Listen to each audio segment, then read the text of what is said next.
Hello everyone, this is Professor Hitesh Mhatre, HOD Computer Engineering Department of Praveen Patel College of Diploma Engineering and Technology. Today we are going to learn about the practical number 9 of Database Management System. So this practical states that write a query using inner and outer join. Now the practical significance is the join clause allows the student to work with more than one table. Students should be able to combine the columns from two or more tables based on column values. The relevant program outcomes covered through this practical are basic knowledge, discipline knowledge, experiments and practice, individual and teamwork, communication. Competency and practical skills. This practical skill will help to develop the following skill, that is applying the inner joins on two tables, applying the outer join, that is the left, right and full join on more than one table, and displaying the different combinations of results of different table.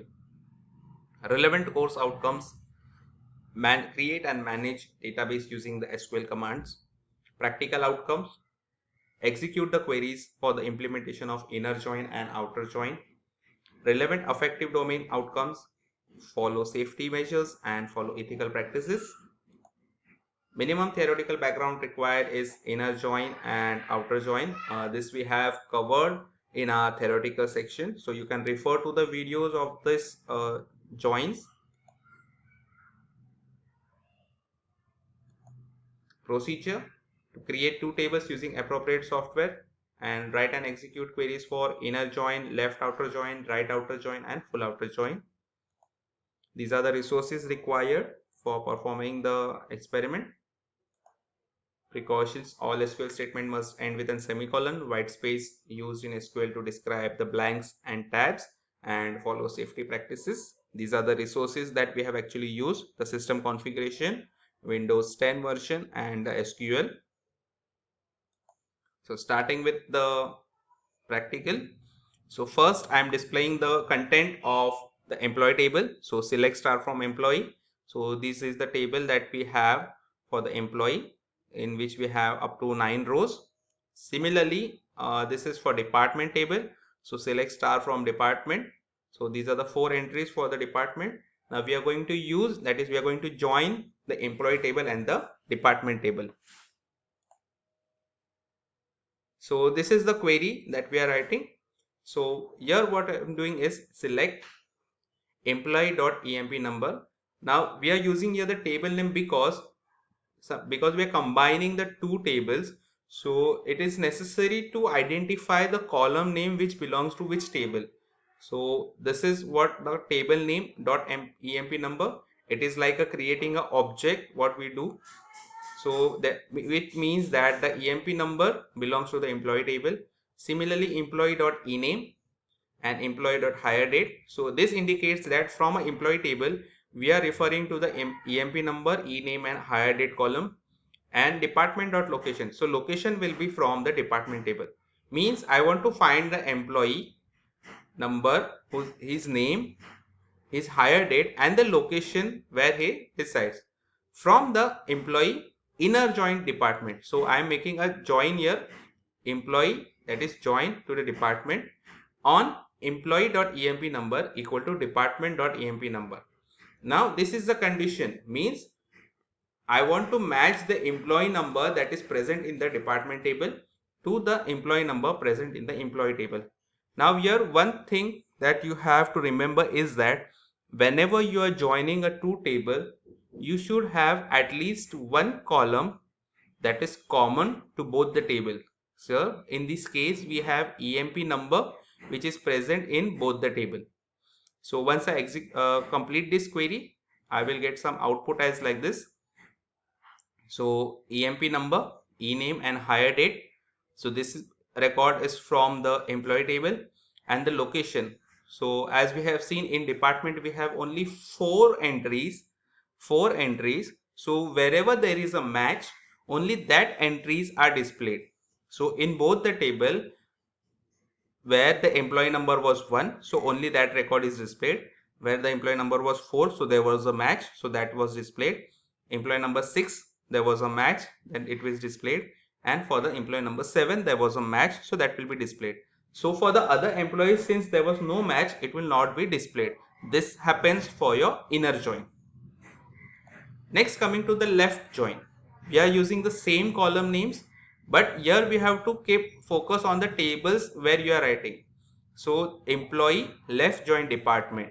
So since it is a left join, all the records from the left table, that is your employee, will be considered. Then for the right hand side, the department table, wherever there is a match, there will be a record, there will be a value. If there is a no match, then it will be a blank. So we will just see the output of this. See, here we can see here, because we have done the left join. So first what it will do, it will first display the all the contents where there is a match. So for employee number 1, so we have match in department table, so we got a location. For 6, 7 and 4 also we got a match, so we got a location. But for the other employees like 5, 8, 3, 10 and 9, there was a no match in department table, so we do not have any location here. So it is blank. See, we can see here. So the employee table was on the left hand side. So employee table, the left hand side table, we have all the record. For right hand side table, only where there is a match, it will show you the value. Where there is a no match, it will show you the blank. So this is what your left join is. Moving towards the right join. Now what I have done here is I have put department here on the left hand side and employee on the right hand side. So which means what it will do, it will again on the right hand side is the employee table. So it will display all the record from the employee table, and then wherever there is a match for a department, it will show the values, and wherever there is a no match, it will show me the blank. So in this case also I am getting the same response because I have changed the places of this employee and department table. Means the table on the right hand side, I have the complete record, so that was employee table, so that's why I got a complete record. And the table on the left hand side, only where there is a match there will be a value, where there is a no match there will be no value. Now considering the same, if I write in the same manner, like employee on the left, this is again a right join, but this time I am writing employee on the left and department on the right. So what it states that since it is a right join, so the record from the right hand side table will be complete.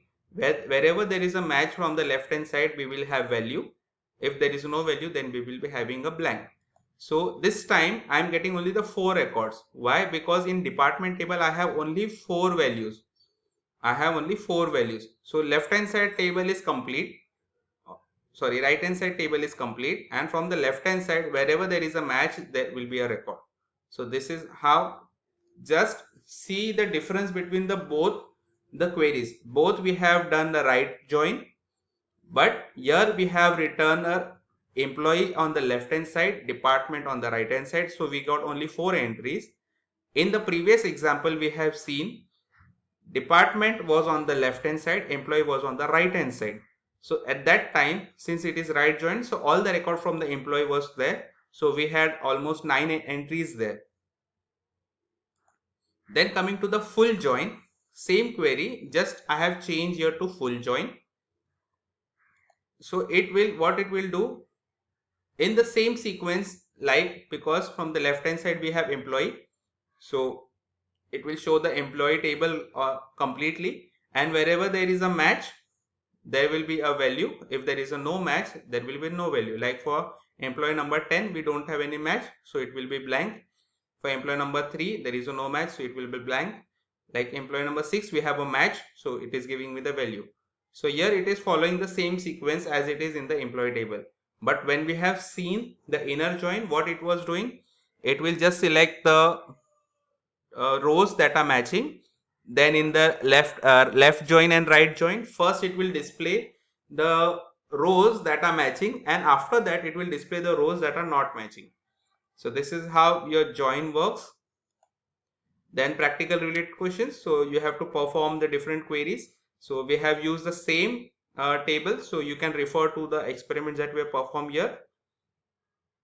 And these are some exercise. So again, perform right join, inner join, left join. Again here also we have to perform left outer and right join. So if you have any queries regarding a join, you can refer to the theoretical videos or you can contact me. Thank you.